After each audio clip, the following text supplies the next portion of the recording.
Sahanavatu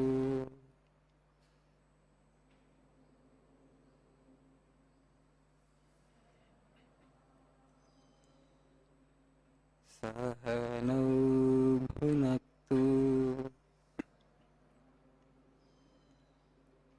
Sahaviyam karavavahai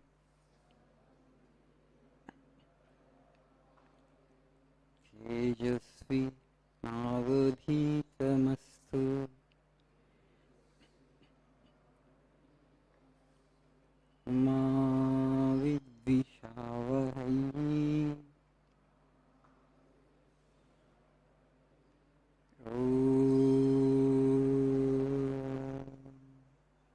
Shanti, Shanti, Shanti.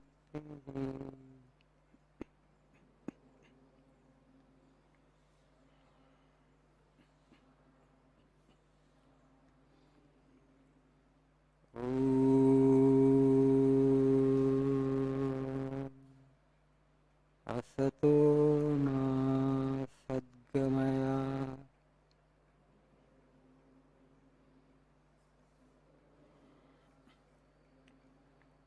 Tamaso ma jyotirgamaya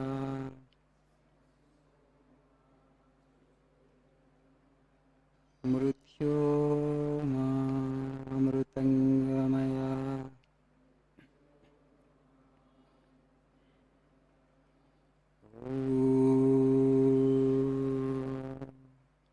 Shanti, Shanti, Shanti.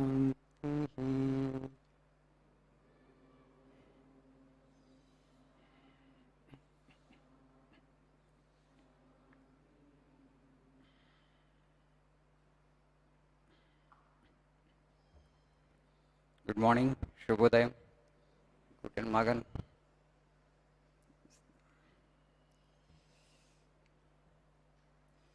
So the meaning of the first prayer I explained yesterday. I think you know the meaning of the second prayer also. Om Asato Ma Sadgamaya. It's also a very ancient prayer.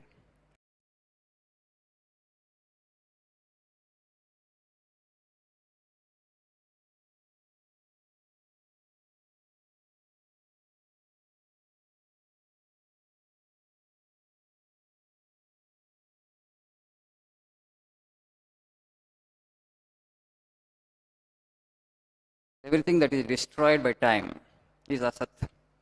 So even the sun and moon and the stars and planets, everything is Asat for them because they also change with time. Time will swallow them also. Anything that is created won't last forever. It has a limited period of existence. So time acts on it. So that on which time cannot act, time itself is an agent in its hands or his hands or her hands. That is the divine. So from Asat to Sat means from the world of impermanence to that eternal abode. O Lord, lead us. Tamasoma Jyotirgamaya. Lead us from darkness to light. Darkness means ignorance. There is suffering in the world. Vivekananda says the root cause of suffering is ignorance. If somebody is suffering for whatever may be the reason, that means he or she is in ignorance. He or she has not become enlightened as yet. He or she has not got complete knowledge as yet. Do we have such examples in our culture who have attained to that complete knowledge of fulfillment? Yes, so many. Before Buddha, they were there. Buddha was one such personality, and after Buddha also there were so many. And today people like Vivekananda, we worship, we revere, we consider them as great masters because of the complete knowledge they had acquired. A knowledge which helped them to go beyond all kinds of suffering. It's called spiritual knowledge, knowing the truth about ourselves, knowing the connection that we have with our Maker, our Creator, the Lord. So, Mrityo Ma Amutangamaya, lead us from death to immortality. So, that is the aspiration. Nobody wants to die, everybody wants to be here forever. But as physical bodies, we can't be here forever. We all know that. Body is constantly changing. So, we want the eternal peace and eternal happiness, but we don't know where it is. Now we think that through money we can have peace and happiness. Some people think that through power they can have peace and happiness. You try. But never you will be able to fulfill yourself completely. We are aspiring, but we don't get it because the direction is wrong. Okay. So you may try, you may explore, you may search for the thing that you want. What is our longing basically? The longing of every human being. For that matter, the longing of any creature. Eternal peace and eternal happiness, right? We want joy, not a limited joy, permanent joy, eternal joy. A joy that doesn't diminish with time. How it can be had, where it is, where we need to search for it. So now we think that because you don't have money, that's why we are suffering. And so you want to acquire money, you acquire money. But still, there are so many people who have so much of money. Are they really the happiest on the planet? Still, actually, they are longing for something and something. That means, no, that actually is not going to provide the solution. And some people search it through power, some people through popularity. But through nothing you will get. The real peace and fulfillment that you are seeking comes only when you know your true self, your true being. And our philosophers are unanimous in saying that the core of your existence is complete. You're perfect by nature, but you're wrongly identified with your physicality and your psychological structure that is called mind. That's why you experience suffering. Detach yourself from this body and mind, you are absolute, you are complete, you are total, you are fulfilled then. So that's the spiritual journey. Okay. So you're in Vivekananda Institute of Languages. Yesterday, as I told you, Swami Vivekananda founded this organization, Ramakrishna Mission, in the year 1897. Okay? This year, we are celebrating the 125th foundation year of Ramakrishna Mission. Why did he start this organization in the name of his great guru, Sri Ramakrishna Paramahamsa? Swami Vivekananda wanted to create a platform for people who really want enlightenment, who want mukti, who want freedom, who want liberation, who want kaivalya, who want self-realization. So he wanted to create a platform for such people. That's why he started this organization. He found so many people seeking the truth in this world. And he wanted to provide the right platform. And Vivekananda was a kind of a rebel, a kind of revolutionary in spiritual world, in spiritual thinkers. In fact, he cleansed up Sanatana Dharma. He said, worshipping God through an image, through a portrait, it's okay. But there's a better way of worship. I will tell you, I will teach that. What is that? Serve your fellow human beings. He said that worshipping the Lord through an image, you go to pilgrimage, you do rituals, all that is okay. But there is a better form of worshipping the Lord.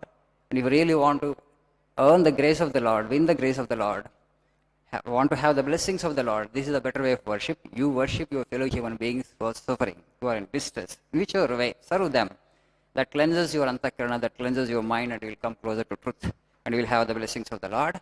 And those who want to make an experiment, Vivekananda has created this organization. Atmano Mokshardam Jagat Hitayacha. They are the twin objectives of this organization. For one's own spiritual upliftment, Atmana Moksha.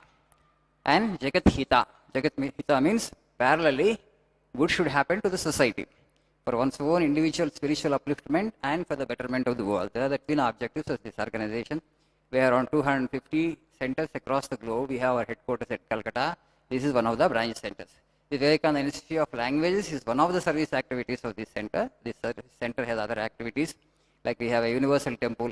If you come early, if you are before time, you can just go to temple, sit for 2-3 minutes or 5 minutes there in meditation. You will experience the spiritual vibes there. As I told you yesterday, you can visit our human experience facility also. If you want to join in meditation, yoga courses, you can go there. And also we have beautiful bookstalls, 2 bookstalls. One is at an extra bookstall called near Vivekananda Institute of Human Excellence. Another is the main bookstall. Most of you pass through that only. Okay? అప్పుడప్పుడు time ఉంటే క్లాసుల తర్వాత మీరు ఆ book స్టాల్కి enter అయ్యి మీ పవిత్ర పాదం మోపి దానికి కాస్త పవిత్రం చేయండి. Okay? Wonderful books are they, small books and personality development, meditation, yoga. Okay, you can acquire a lot of knowledge. And the last thing I want to tell you is punctuality. Okay? It's very important. My predecessors, previous directors, enforced punctuality ruthlessly for almost 35 years in this institute. I have become very lenient, but I have found the students are actually taking too much of liberty. See, life has become very regimented in the West because they are always, want to be on time. In the process, they generate a lot of tension. We human beings are not like machines. Sometimes, one day you will be in a good mood, you will be on time. One day, some days, maybe you may not be feeling well, you are sick. Okay, you can't come on time. But don't make it a habit. Okay, I don't like habitual latecomers. You are coming from different distances. Different people have different types of conveyance. It is not possible to be on time every day. Whenever you come to class, but try your best. It doesn't look nice. Somebody comes into the classroom after 5 minutes, somebody enters the classroom after 15 minutes, somebody comes after half an hour. You'll be saying to teacher, excuse me, madam. You will be distracting both the students and the teacher. And also you're disrespecting the teacher. So it's very important we have the sense of time. Okay? Earlier, my previous directors were so strict. We would mark on the identity card if you come late first time, second time, third time. So I found those marks are creating a kind of wounds in the heart. Afterward, they leave scars. As people have become very sensitive this generation. So I have done away with that kind of practice. So we have become a little liberal, but I have found students are taking too much of liberty of that. Particularly, most of you are learning German. Germans are known for their punctuality. We Indians need to learn something from them, particularly the sense of time. I request you, all of you, to be on time for the class. Adjust your time accordingly. This prayer meeting is also part of the learning process. It's also part of the learning component only. So you'll be here on time. Okay? If you come before, you can just sit in the auditorium or in the temple.